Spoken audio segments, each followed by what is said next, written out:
Hey, what's going on, everybody? It's the CD guy, Johnny Z here. Thank you so much for tuning back into the channel, and today I'm going to rank them all. Every Metallica studio album ranked from worst to best, so with that being said, let's get started. For longtime viewers of the channel, you might remember I ranked Metallica studio albums a couple of years ago, but that was before the release of 72 Seasons, so I thought it was time for an updated ranking.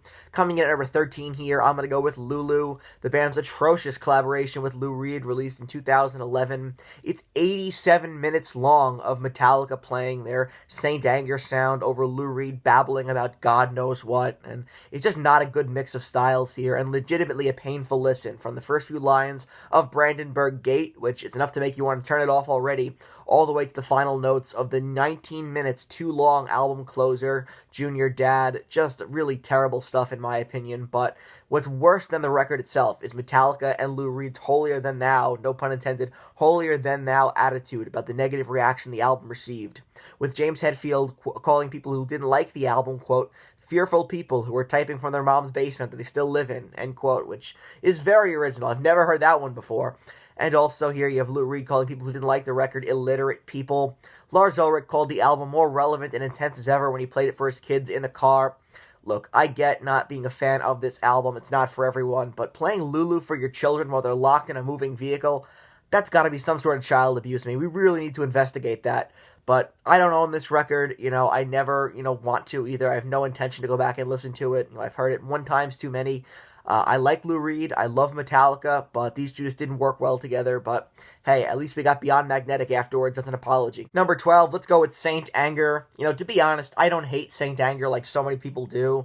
I actually kind of like it, but at the same time, I can't ignore the album's many shortcomings, from the poor production to Bob Rock on bass, no guitar solos, James' destroyed voice, and Lars sounding like he's drumming on pots and pans. I mean, it's no wonder this album got panned when it came out, but I think time has been very kind to this record, especially to the live stuff that they've done from it.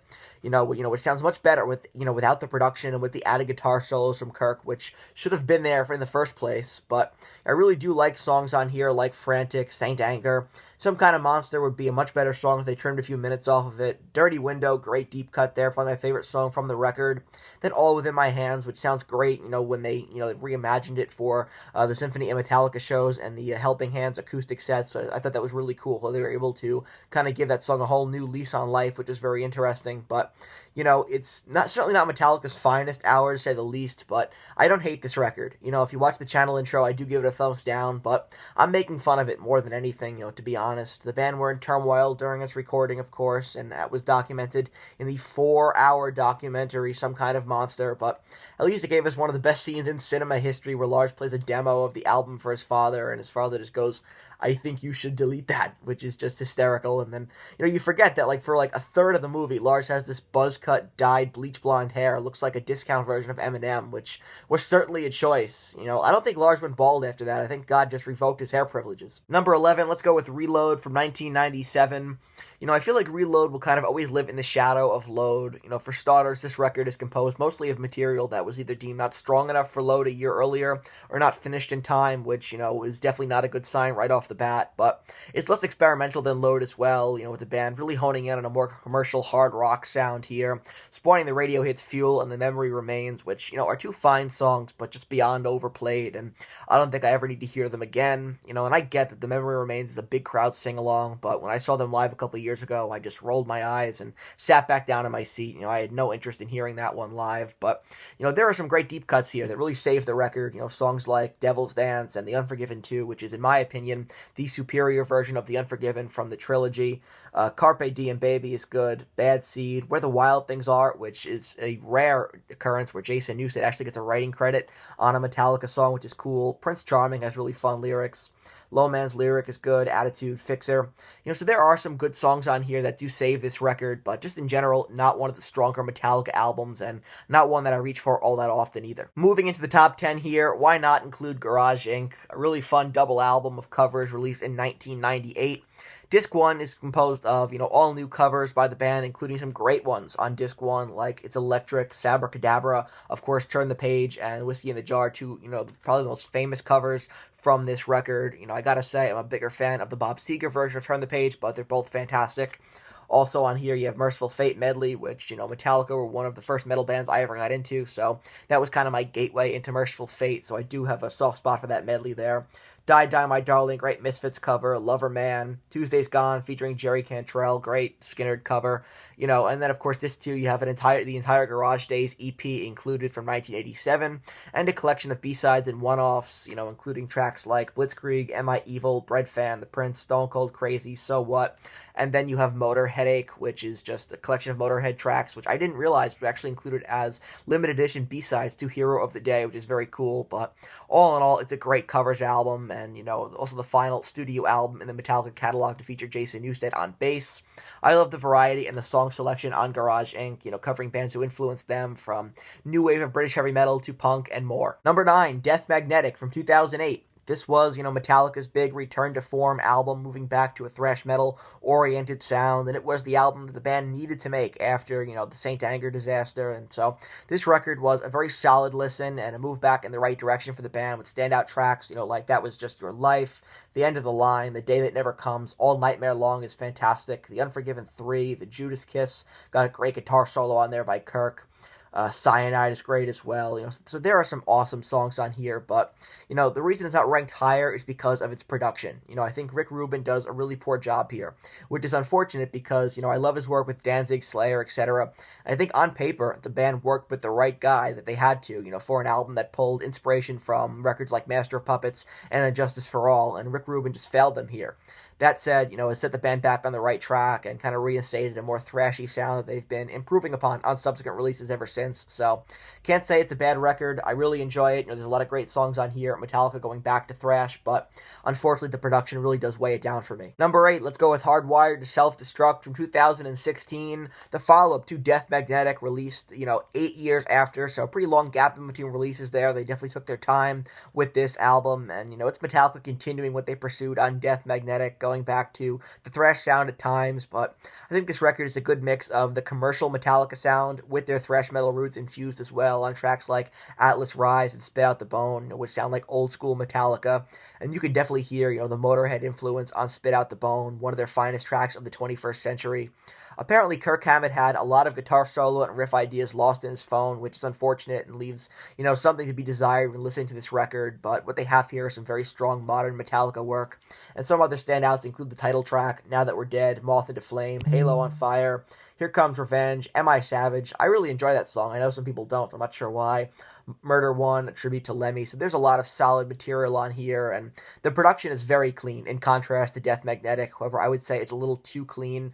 It lacks the grittiness the band needed on this record to accompany some of the more thrashy tracks. But after a long wait from 2008 to 2016, it was definitely worth the while, and I'm glad that, this was one of those records that improved upon, Death Magnetic and improved upon the production, things of that nature, and so it was definitely their strongest at the time since 1996. Number 7, let's go with 72 Seasons, the band's most recent record here, and I don't mean to be moving in order of release date, but like I said, it just so happens that each album has gotten stronger from Death Magnetic on, and 72 Seasons was another great step in the right direction for the band, and I think it features some of their strongest riffs in years and heavier tracks in quite a while. It's a very complete sounding record. It's just, definitely does pull influence from all of their studio albums, and you definitely have songs that fit each era of the band here, which I thought was cool.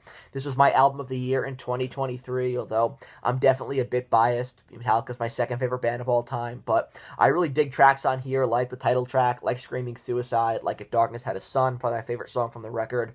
Inamorata, great album closer. You Must Burn, Lux Eterna, fine song, kind of reminds me of Fuel 2.0, but hasn't gotten on my nerves yet, so there are a lot of great songs on here. I think the band really sounded revitalized in the studio for sure, and I saw them on this tour, for the first time, which was awesome, and, hopefully they don't make us wait another 8 years for a new album, but they don't seem to be in much of a hurry. So number 7 here, we have 72 Seasons, great record from 2023, and one of the reasons I wanted to, re-rank their albums is to update my ranking here and include this record. Number 6, let's go with the Black Album from 1991.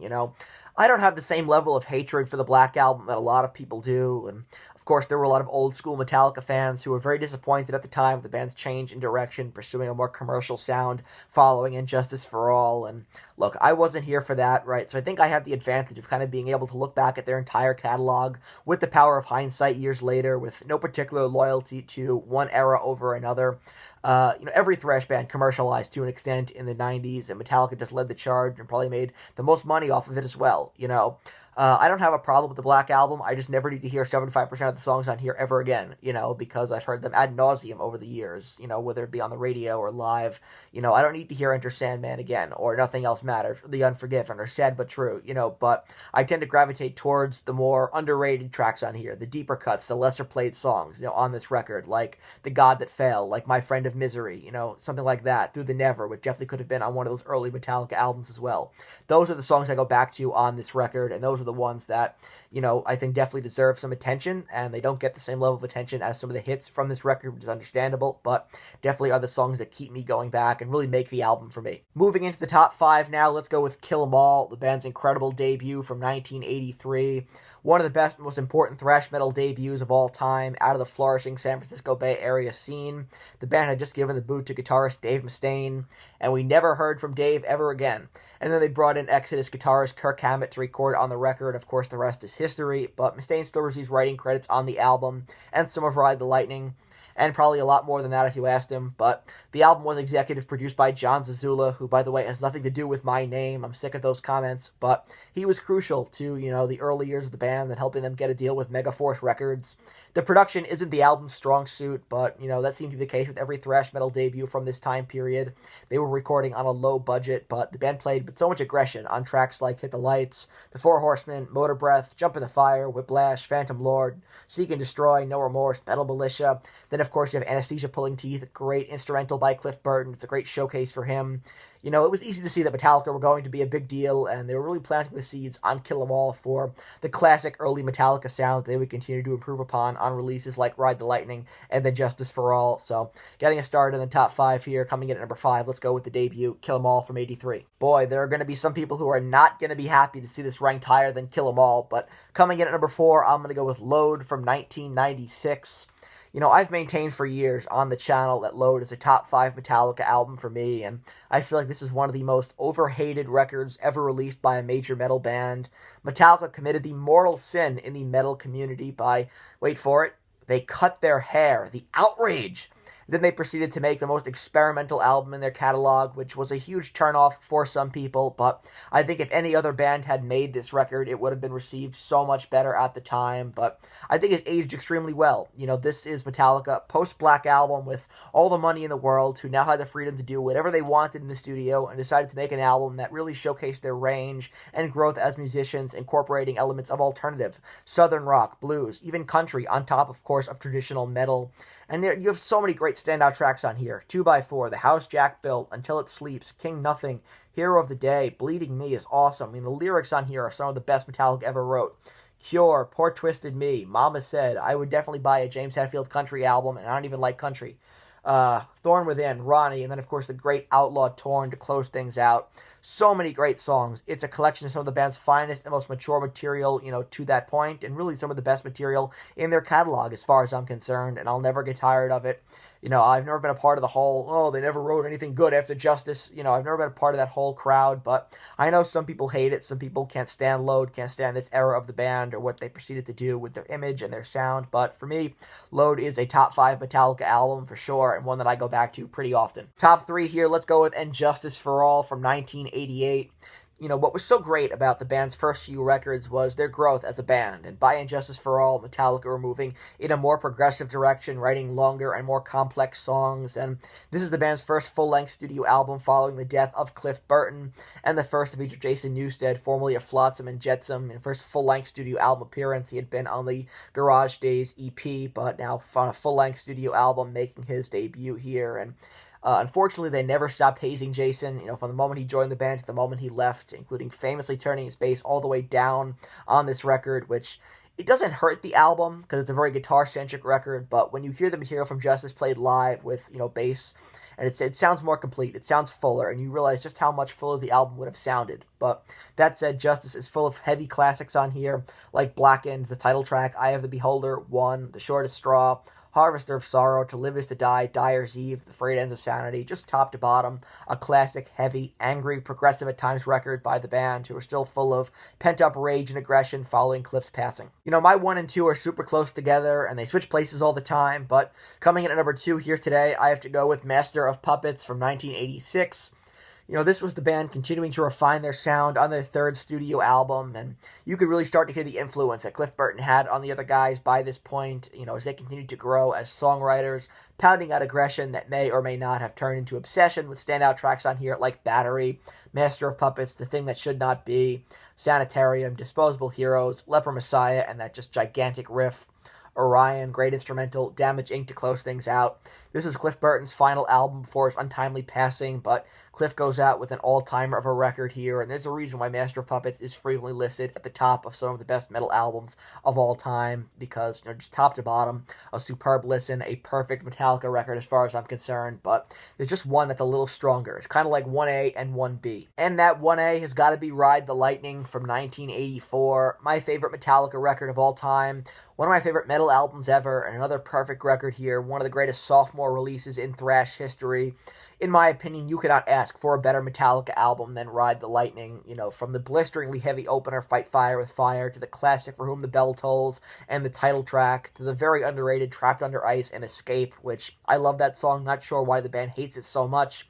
Fade to Black, which marked a huge, you know, change for the band at that point, a huge step forward with a slower, more melancholic ballad, unlike anything the band had made before. And people thought they sold out there. I mean, just wait, jeez. And then, of course, you have the great Call of Cthulhu, fantastic instrumental to close things out, which I prefer just slightly to Orion, which gives it the very slight edge over Master of Puppets. But like I said, it's 1A and 1B, but there can only be one at the top, and I have to give it to Ride the Lightning here, my favorite Metallica album of all time. So that wraps up Rank 'Em All, ranking the studio albums of Metallica from worst to best. I even included Garage Inc. and Lulu just because, and you guys can see my ranking right over here. If you enjoyed this video, please give it a thumbs up, subscribe to the channel down below, turn the bell for notifications so you don't miss a new upload. I definitely want to start making more of these discography rankings once again in 2025, you know, so let me know if there's a band you guys want to see me rank, you know, let me know down in the comment section below, and I'll definitely think about adding it to the list, because definitely want to start doing more of these, like I said, in the new year. And please be sure to let me know down in the comment section below what are your thoughts on my list, and what's some of your favorite Metallica albums of all time. I want to hear from you. And until next time, it's the CD guy, Johnny Z, signing off. Take care, everybody.